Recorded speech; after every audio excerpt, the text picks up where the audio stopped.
8 horas da manhã, quinta-feira, 1º de abril de 2021, aqui na Rádio Bandeirantes, jornal Gente no Ar. Seguimos aí em dias de feriado, né?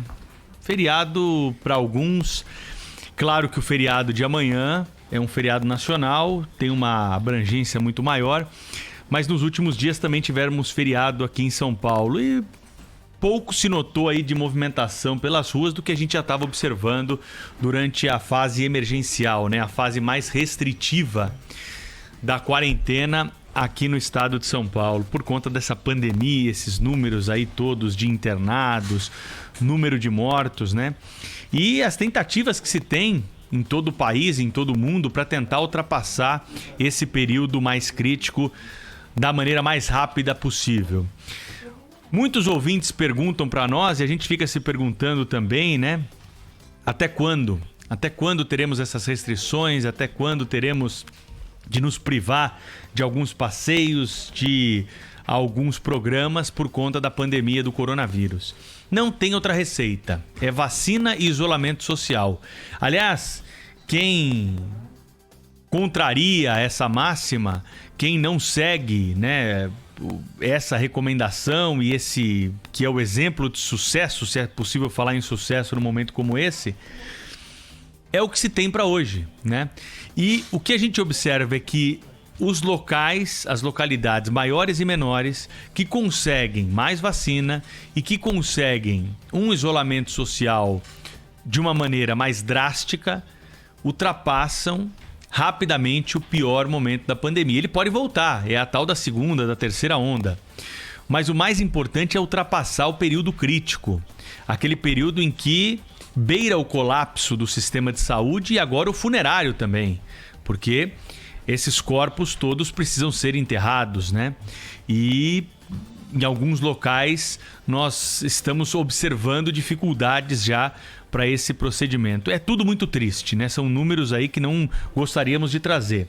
Mas a reflexão que é importante nesse momento é saber se dermos uma dose maior de contribuição por um período mais próximo desse que estamos vivendo agora, não vamos sair antes disso tudo? Ficar questionando o isolamento social, ficar questionando algumas medidas restritivas, vai adiantar no quê? Nós vamos ficar enrolando uma situação e postergando a fase porque o número não cai de internados? Se alguém tiver uma solução melhor, que apresente essa solução melhor, né? Vai ser bom para todo mundo. Se tivermos uma solução que não seja o isolamento social enquanto não tivermos vacinação em massa no país, que essa solução seja apresentada nesse momento, agora, já. Agora, ficar criticando só o que se tem de parâmetro no mundo para tentar reduzir a pandemia, ficar instigando a população contra essas medidas e não apresentar uma solução para o problema, é apenas, na minha avaliação, Cláudio e Thaís, atrasar o fim desse momento mais grave da pandemia de coronavírus. É claro que é uma questão óbvia, né? Com menos circulação nas ruas, menor a probabilidade de circulação do vírus. Não estou aqui dizendo que todas as pessoas têm que ficar trancadas em casa. Reconheço que há necessidade sim de sair para comprar comida, para trabalhar. Tem gente que precisa. Nós, por exemplo, hoje eu precisei sair de casa para vir para cá, para trabalhar na Rádio Bandeirantes. A informação é um serviço essencial, com todo o cuidado possível. Vocês repararam que eu tirei as duas máscaras aqui na abertura do Jornal Gente, porque estamos num ambiente mais seguro, o estúdio aqui da Rádio Bandeirantes com pouca circulação de pessoas, mas reconheço que é preciso, né? Mas as pessoas não estão saindo só para trabalhar e para ir ao supermercado, à farmácia, para abastecer o carro.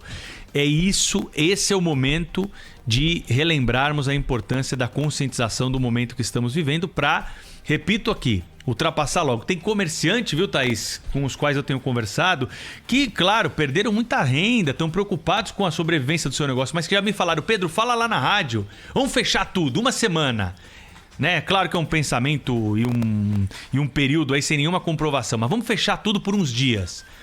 Passado esses dias, nós vamos ter certamente uma queda do número de internações e eu vou poder voltar a abrir o meu comércio, vou poder voltar a exercer a minha atividade. Então é uma reflexão que eu trago aqui para a gente, mais uma vez, parar para pensar e tentar descobrir se há alternativas que elas sejam apresentadas para sairmos desse momento de restrição, desse momento chato na nossa vida. Cláudio Humberto, bom dia para você em Brasília. Cláudio, são 8h05 aqui no Jornal Gente da Rádio Bandeirantes. Olá, Pedro, muito bom dia. Pedro Campos, bom dia, Thaís Freitas. Tá bem baixinho o som do Cláudio Humberto? Será que a gente está ouvindo na rádio como nós estamos ouvindo aqui? Então vamos lá, Cláudio. Oi. Agora sim. Então, muito bom dia, Pedro Campos, bom dia, Thaís Freitas, olha, bom dia, Brasil. Esse é um dilema que você se refere no mundo que o mundo todo enfrenta, né? As pessoas, depois de um ano inteiro exaustas de isolamentos, de lockdowns, de toques de recolher, de tantas medidas que foram tomadas, precisam ir à luta, precisam sobreviver e os governantes aos poucos vão percebendo o seguinte: olha, já que as pessoas não querem aderir ao lockdown, que pelo menos mantenham seus empregos. Eu acho que essa é mais ou menos o que a gente tem visto por aí, mas você tem toda a razão, né? O lockdown, o isolamento não é bom, é uma coisa que não faz bem a ninguém, mas não há outra ideia melhor, né? Se houver uma outra proposta, que alguém a apresente, mas até agora não apareceu.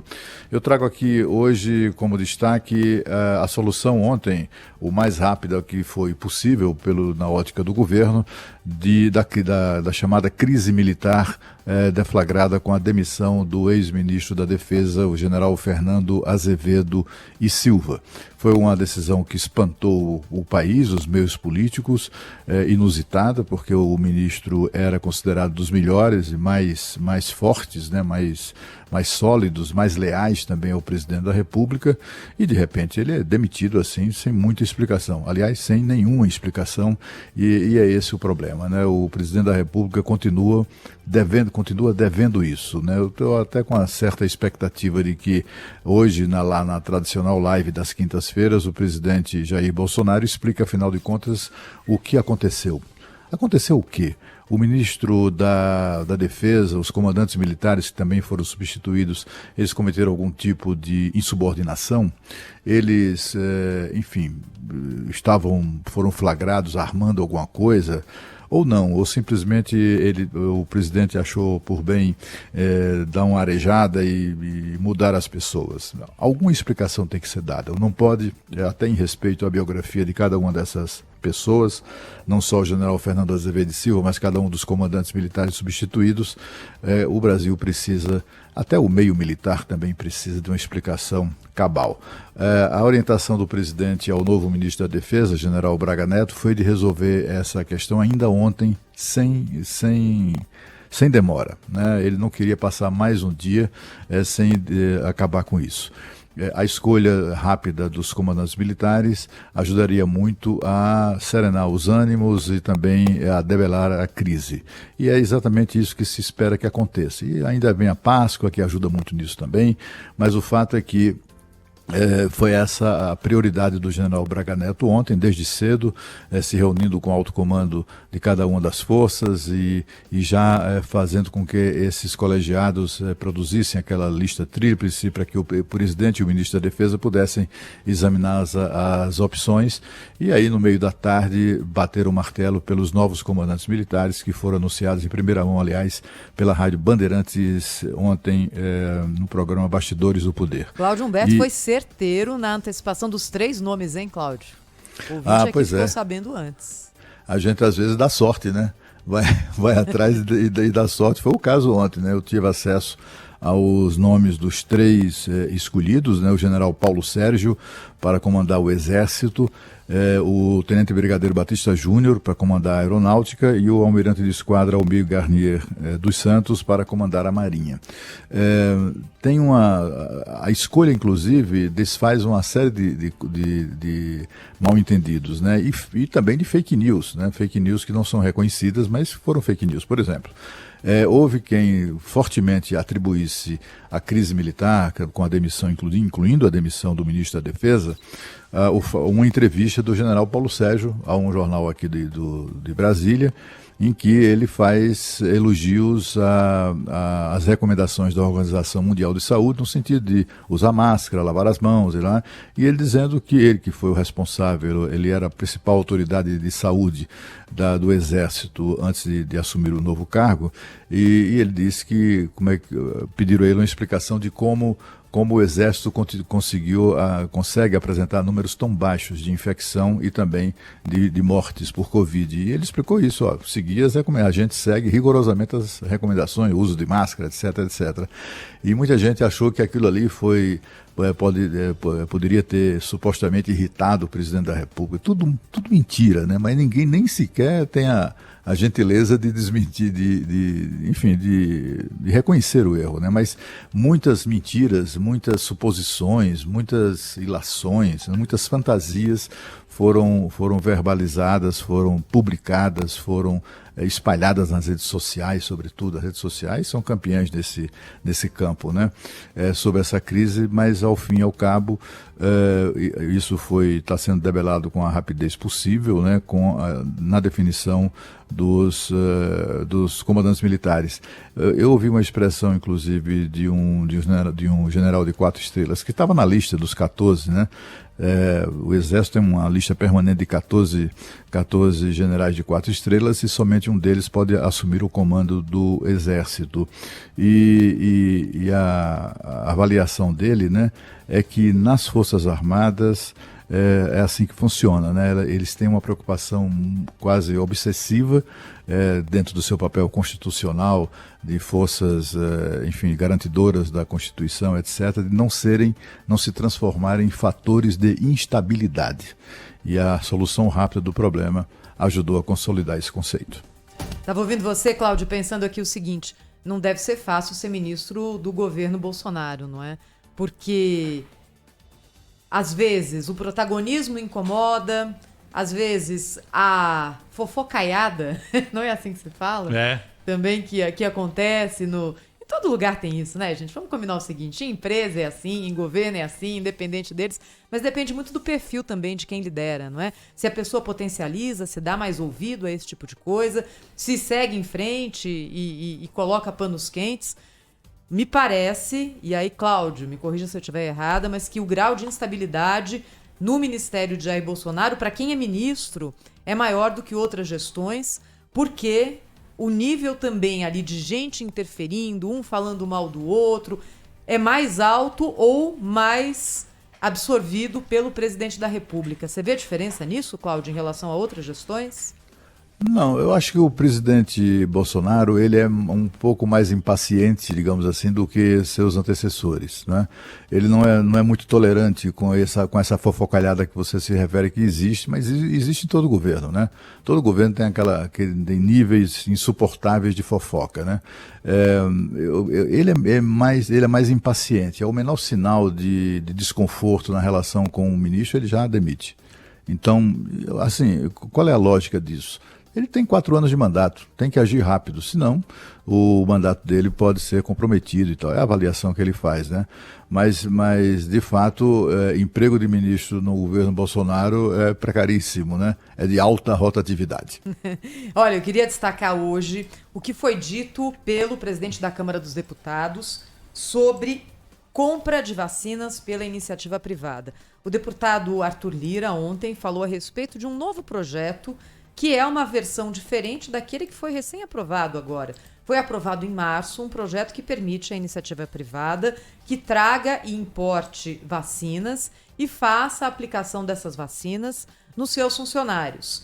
No projeto que foi aprovado, enquanto não houver a vacinação total da população considerada vulnerável no Plano de Imunização Nacional, essa vacina que eventualmente venha a ser comprada pela iniciativa privada deve ser 100% doada ao SUS.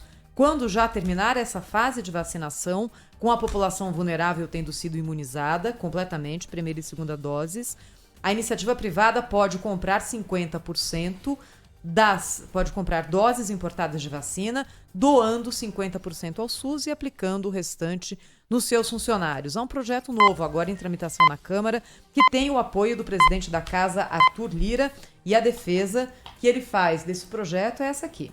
Não há conflito de interesse A iniciativa privada talvez nesse momento possa ter uma agilidade por outros caminhos que possam trazer outras vacinas para o Brasil, e qualquer brasileiro vacinado é um a menos na estatística que pode correr risco de contrair o novo vírus. Mas essencialmente nós estamos num momento de guerra, e na guerra vale tudo para salvar vidas.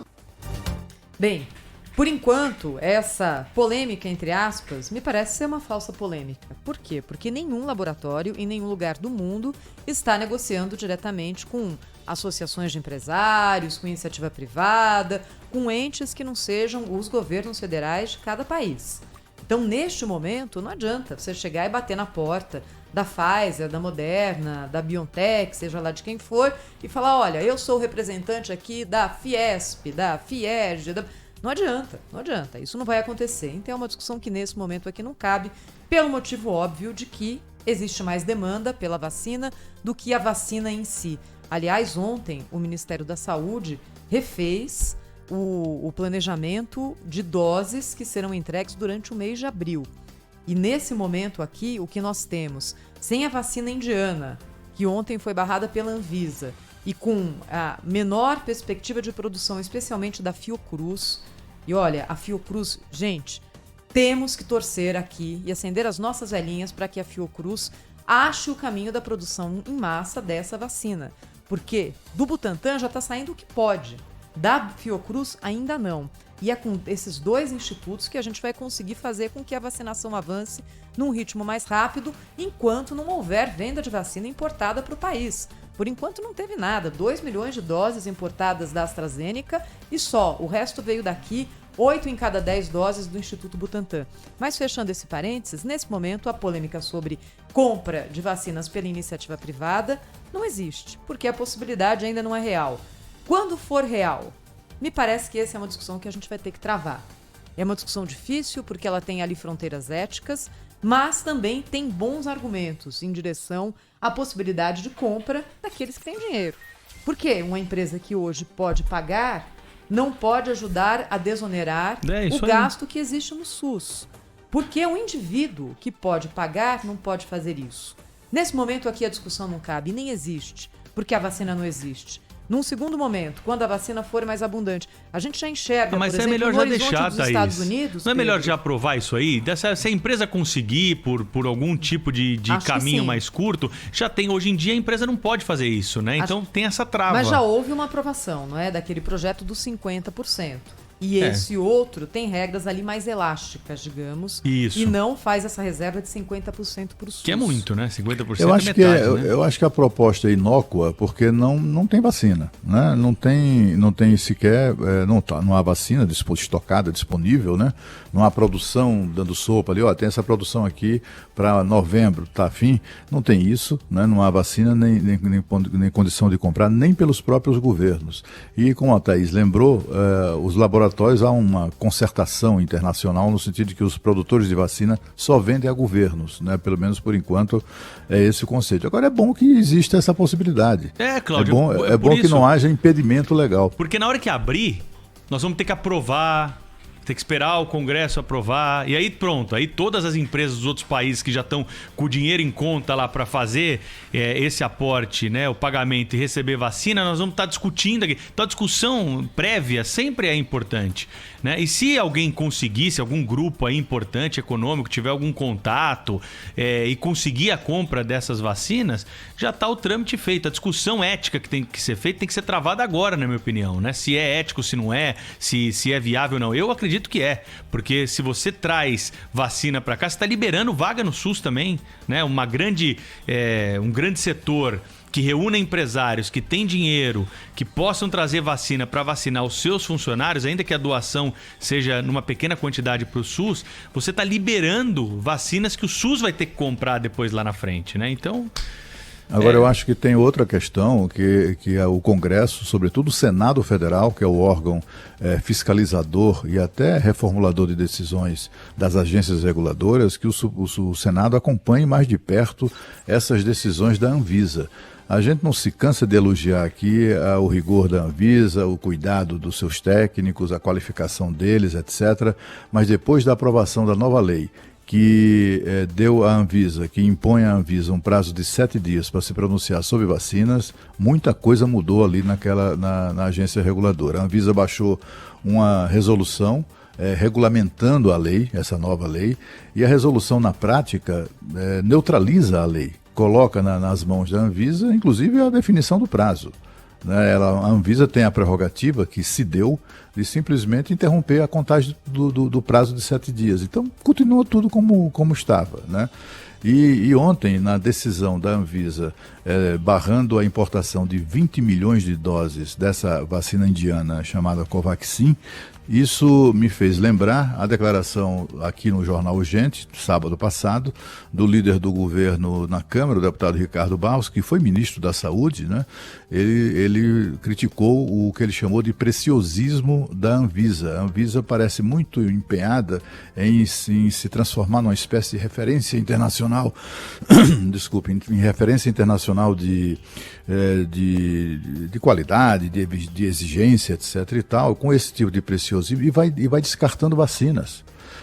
20 milhões de doses de uma vacina que está sendo aplicada em massa na Índia e em, 8, 10 países, uma vacina que até o primeiro-ministro da Índia tomou, e o Brasil não, no Brasil não, porque falta papel. Porque faltou apresentar um documento, papel. Isso é a mais vergonhosa e a essa altura do campeonato, com tanta gente morrendo, a mais criminosa das burocracias, né? Nós estamos com os hospitais lotados, né? Essas 30 milhões de doses que poderiam já ter sido aplicadas, 20 milhões da Covaxin e as 10 milhões da Sputnik V, que também foram adquiridas pelo governo brasileiro, teriam evitado muitas dessas mortes. Não é possível que essas pessoas da Anvisa não ponham a mão na consciência e não se lembrem disso, né? Essas 30 milhões de doses estão na mão do Brasil, é só a Anvisa aprovar, estão na mão do Brasil há 6 meses. O presidente da União Química, que representa no Brasil a vacina Sputnik V, nos contou também no Jornal Gente, que apresentou o primeiro pedido de uso emergencial da vacina em agosto do ano passado. No dia seguinte, a Anvisa já pediu 32 documentos a mais do que aqueles que já exigia para a apresentação do pedido. E aí eles atendem e aí pede mais. E reabre o prazo, a contagem do prazo para avaliação do pedido, e aí derrubam, aí pede mais documentos e mais. Vai gostar de papel assim no inferno. E as pessoas morrendo, sendo contaminadas, desprotegidas. 30 milhões de doses. Ontem a Anvisa vai e aprova a vacina que é das mais ambicionadas do mundo, né, que é a vacina da Janssen, que só exige uma dose para imunizar, só precisa de uma dose para imunizar as pessoas. Aí, enfim, sem nenhum preciosismo, a Anvisa, sem nenhuma hesitação, aprova essa vacina. A vacina é norte-americana, né? É americana, tem um certo charme e um certo poder, digamos assim, de persuasão por ser norte-americana. Mas sabe o que aconteceu ontem com uma fábrica da vacina da Janssen lá em Baltimore, nos Estados Unidos? Eles tiveram que jogar no lixo 15 milhões de doses. Sabe por quê? Porque eles também fabricam a vacina desse laboratório lá em Baltimore, fabrica também, produz a vacina da AstraZeneca. Você sabe o que eles fizeram lá? Misturaram os ingredientes de uma com a outra. E aí tornou as vacinas imprestáveis. Quer dizer, jogaram 15 milhões de doses no lixo. Bom, qual é o ponto da questão? A Anvisa considera que essa fábrica atende a todos os requisitos, inclusive de boas práticas, etc. e tal, uma fábrica que é capaz de misturar 15 milhões de doses e jogar no lixo depois? E quanto a Indiana, não. Eu dei uma apurada, está na internet isso. Esse laboratório Bharat lá da Índia é das maiores produtoras de medicamentos do mundo. Exporta seus medicamentos e vacinas para 123 países. E a Anvisa faz parecer que a vacina Covaxin é produzida num galpão fedido de alguma cidade na periferia de Mumbai. Não é verdade. Não é uma vacina que vários países estão tomando. Há 15 países pediram uso emergencial, estão examinando pedido de uso emergencial da Covaxin. E a Anvisa simplesmente não, essa aí não serve. E as pessoas morrendo, as pessoas sendo contaminadas. E o Brasil simplesmente esnobando 10 milhões da vacina russa e 20 milhões da vacina russa que está sendo aplicada no mundo inteiro. Ontem a União Europeia fez elogios à vacina Sputnik V. A França, vários países, etc., vão adotar lá. Aqui no Brasil não, a Anvisa não, falta aqui um papel, tem que ter faltou um documento. Vamos pro inferno. Ô, Cláudio. Isso aí tem coisa estranha acontecendo na Anvisa. É isso que a gente precisava entender, né? Porque assim, eu estava acompanhando a coletiva da Anvisa, né? Depois eu ouvi a entrevista do presidente da Anvisa também, e eles falam o seguinte, que a empresa da Índia precisa garantir que o vírus foi completamente inativado. E segundo eles, não há essa comprovação. Estou dizendo aqui o que a Anvisa disse, tá? É que esse vírus vivo, ele pode estar presente, então, na vacina e pode ocasionar, segundo os técnicos da Anvisa, estou repetindo mais uma vez, pode ocasionar contaminação de pacientes. Então, trata-se de um ponto relacionado à segurança do produto. Eu só não entendo porque não há essa explicação rápida para a Anvisa, né? Se a Anvisa fez esse questionamento que me parece até pertinente, por que a empresa não tem uma resposta rápida para isso, né? E aí, acho que sanado esse problema, sanada essa dúvida, o caminho é a aprovação mesmo da Covaxin aqui no Brasil. Acho que esse foi o ponto, né, da discussão que, por unanimidade, os representantes da Anvisa decidiram não permitir o uso emergencial da vacina aqui no Brasil nesse momento. Mas tem coisa estranha aí, Pedro, é muito estranho. O que a resolução da Anvisa determina, eu li a resolução, é que para ser considerado o uso emergencial e tem também o uso excepcional, que foi o que foi solicitado, né, com a importação das vacinas. Sim. É preciso que o laboratório tenha publicado os estudos referentes a vacinas em pelo menos uma revista científica. A Covaxin publicou isso em 6 revistas científicas. 6. Inclusive a Lancet, que é uma das mais conceituadas. E também que tenha registro de definitivo em agências que são definidas, que são listadas, agências reguladoras que são listadas na lei aprovada no Congresso Nacional. A Covaxin atende a tudo isso. A tudo isso. Quer dizer, quando se diz que faltou levantar dúvidas sobre se um tradicional fabricante de vacina está querendo ou está pretendendo vender vacina ou aplicar vacina nas pessoas que tenha vírus vivo, isso é uma sacanagem, né? Isso aí é o tipo de alegação que nem as pessoas mais leigas, como é o meu caso, eu consigo acreditar. Não é possível, né? Novamente, faz parecer que uma indústria como essa, importantíssima na Índia, seja, na verdade, um galpão fedido ali na periferia. Não é. Né? Não é. Assim, a minha tendência é dar mais atenção àquela advertência do ex-ministro e líder do governo, no sentido de que a Anvisa tem muita vaidade envolvida, né?